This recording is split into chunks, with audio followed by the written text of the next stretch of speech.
J'ai reçu l'un des derniers produits de la marque Comica. Donc c'est une marque que je connais déjà puisque c'est leur micro que j'utilise dans mes dernières vidéos, le VD Live 10. Mais la vidéo d'aujourd'hui sera entièrement filmée avec le Vimo C que je porte sur moi. Du coup, je vous donnerai mes premières impressions, mon avis général sur ce micro sans fil. Et du coup, je ne vais pas retoucher l'audio au montage pour qu'on puisse bien entendre comment sort le son directement depuis le micro.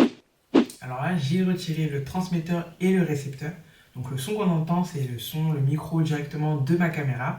Et là, on entend parfaitement la différence. Avoir un micro, c'est plus que nécessaire. Et pour le coup, le Vimo C, il fait parfaitement l'affaire.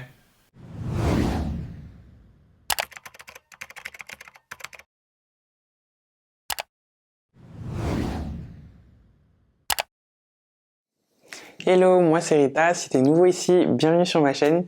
Ici, tu trouveras plein de conseils, plein d'astuces et de tutoriels pour t'aider à faire grandir ta chaîne YouTube. Donc si t'es pas déjà abonné, n'oublie pas de le faire. Avant de vous parler du micro, je vous fais un petit unboxing pour vous montrer un peu tout ce qu'on retrouve dans la boîte en termes d'accessoires, etc. La première chose qu'on va trouver dans la boîte, c'est ça, le manuel d'utilisation et la garantie. Ensuite, le tout arrive dans une housse. Ce sera très pratique pour le transport. Le premier accessoire qu'on va avoir, c'est un câble TRS-TRS.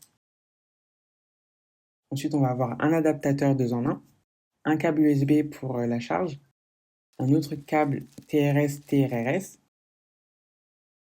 et on va avoir 2 petits coupe-vents pour les tournages en extérieur.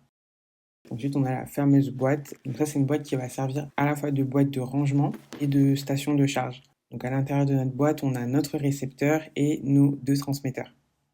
La boîte est vraiment bien faite, elle est assez légère, assez compacte, avec une jolie finition noire mat.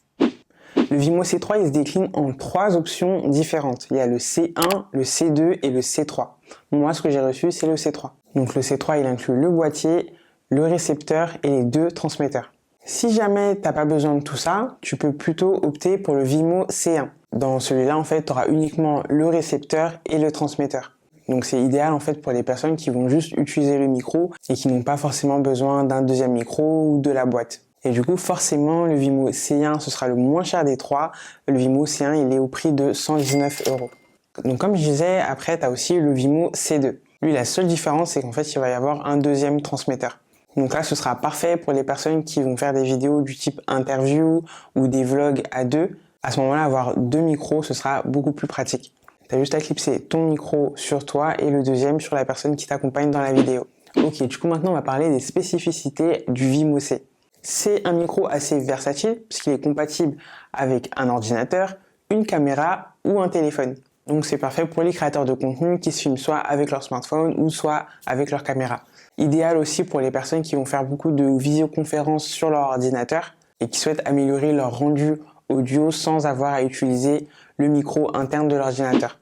Alors en termes d'accessoires, grâce à l'adaptateur 2 en 1, tu vas pouvoir monitorer le son de ton micro en branchant ton casque et avoir un retour direct sur ce que tu fais. Et ça, tout en chargeant ton micro grâce au câble USB-C 2 en 1. Au niveau du récepteur, tu as le contrôle du volume des transmetteurs et tu peux ajuster les 2 micros selon tes besoins. Le transmetteur, lui, il a le bouton silence et ce bouton super cool qui permet de jumeler l'appareil et surtout d'activer la réduction de bruit. Au niveau de la batterie, la marque promet jusqu'à 8 heures d'autonomie pendant un tournage. Moi là actuellement ça fait des heures que je suis en train de tester le micro et c'est vrai que je confirme qu'au niveau de l'autonomie on est plutôt pas mal. Et c'est encore mieux si tu utilises le boîtier parce qu'avec le boîtier là on est sur une autonomie de jusqu'à 20 heures. En termes de portée, on peut aller jusqu'à 200 mètres de distance entre le récepteur et le transmetteur, donc plutôt pas mal pour les tournages en extérieur. Alors l'écran IPS est assez intuitif, il a été conçu pour monitorer la dynamique sonore, la batterie, le volume et le mode audio. Puisqu'avec le bouton principal, tu peux switcher entre le mode mono, stéréo ou le safety mode. Et un dernier petit plus de l'écran, il est rotatif. L'indicateur de marche est là pour t'assurer pendant l'enregistrement que ton appareil est bien en fonctionnement, histoire de ne pas tourner pendant des heures et t'apercevoir qu'au final, ton micro n'était pas allumé. Après, de toute manière, comment le transmetteur a été conçu, il n'y a pas de bouton on-off. Il se connecte automatiquement au récepteur quand il est allumé. Il va clignoter en bleu si le jumelage n'est pas fait correctement. Il s'allume en vert quand la réduction de bruit est allumée. Il se mettra en rouge quand le mode mute, silence est activé. Et quand tout fonctionne normalement, il est allumé en bleu. Alors mon avis sur le Vimo C3. Moi déjà je connaissais la marque, j'ai déjà collaboré avec eux et j'aime beaucoup leurs produits. Il est en tout point meilleur que le VD Live 10 que j'utilisais avant. Il est plus performant en audio, en autonomie. Pareil au niveau de la portée, sur le VD Live 10, c'était limité à 50 mètres et là on est passé à 200 mètres.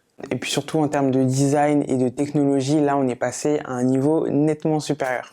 La seule chose que je vais pouvoir trouver à redire sur ce micro, c'est qu'on ne va pas pouvoir brancher de micro-cravate sur le transmetteur, comme c'est le cas sur d'autres micros similaires de marques assez connues. Là, Comica a fait le choix d'exploiter pleinement le micro interne du transmetteur. Moi, pour le moment, ça me dérange pas plus que ça, mais à voir sur le long terme. Dans tous les cas, ça reste une superbe alternative à d'autres micros de marques très connues. C'est l'un des moins chers dans cette gamme-là. Et je trouve qu'on est quand même sur un rapport qualité-prix qui est assez intéressant. Avec le Vimo C, ils ont aussi sorti en parallèle le Vimo S. Donc toujours un micro sans fil, mais beaucoup plus compact et plus léger. Son tout petit boîtier rappelle presque le boîtier d'un AirPod. Et pour l'utiliser avec un smartphone, c'est encore plus simple. Il suffit juste de le brancher sur son iPhone et de le mettre en marche, avec la possibilité d'ajuster le volume directement sur le transmetteur. Je trouve que celui-là aussi, il est vraiment pas mal. Donc voilà mon avis global sur le Vimo C, qui est dans l'ensemble assez positif. Je vais vous mettre tous les liens des produits directement dans la barre de description. Et comme d'habitude, si vous avez des questions, on se retrouve en commentaire. Sinon, je vous donne rendez-vous dans une prochaine vidéo. Salut!